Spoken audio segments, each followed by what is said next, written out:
আল্লাহ, এটা আমি কি দেখতেছি? আঙ্কেলে দেখি মাটিতে পড়া সিঙ্গারাটা কুড়িয়ে খাচ্ছে। আর আঙ্কেলটাকে দেখে মনে হচ্ছে আঙ্কেলটা অনেক ক্ষুধার্ত।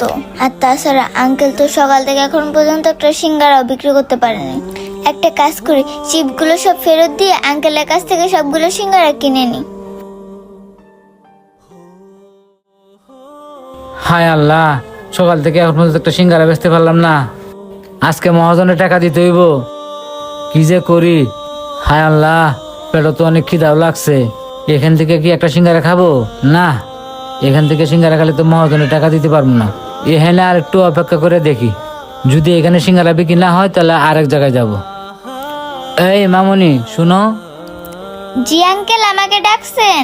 মামুনি, সকাল থেকে এখন পর্যন্ত একটা সিঙ্গারা বিক্রি করতে পারি নাই, তুমি কি একটা সিঙ্গারা নিবা? না আঙ্কেল, আজকে আমি সিঙ্গারা কিনবো না। আজকে আমার জন্মদিন, আমি আমার বন্ধুদের জন্য অনেক ভালো ভালো খাবার কিনবো। তাই এখন আমি সিঙ্গারা নেব না, আমার বন্ধুদের জন্য অনেক অনেক ভালো খাবার নিব। দেখেন আঙ্কেল, আমার কাছে কতগুলো টাকা। মামুনি, তোমার বন্ধুদের জন্য অনেক খাবার কিনবা, তুমি আমার এখান থেকে একটা সিঙ্গারা নেও না। আমি সকাল থেকে একটা সিঙ্গারা বিক্রি করতে পারি নাই। না না আঙ্কেল, আজকে সিঙ্গারা নিব না, আপনি থাকেন। যাই আমি খাবারগুলো নিয়ে তাড়াতাড়ি বাসায় ফিরতে হবে, আমার বন্ধুরা বাসায় অপেক্ষা করতেছে।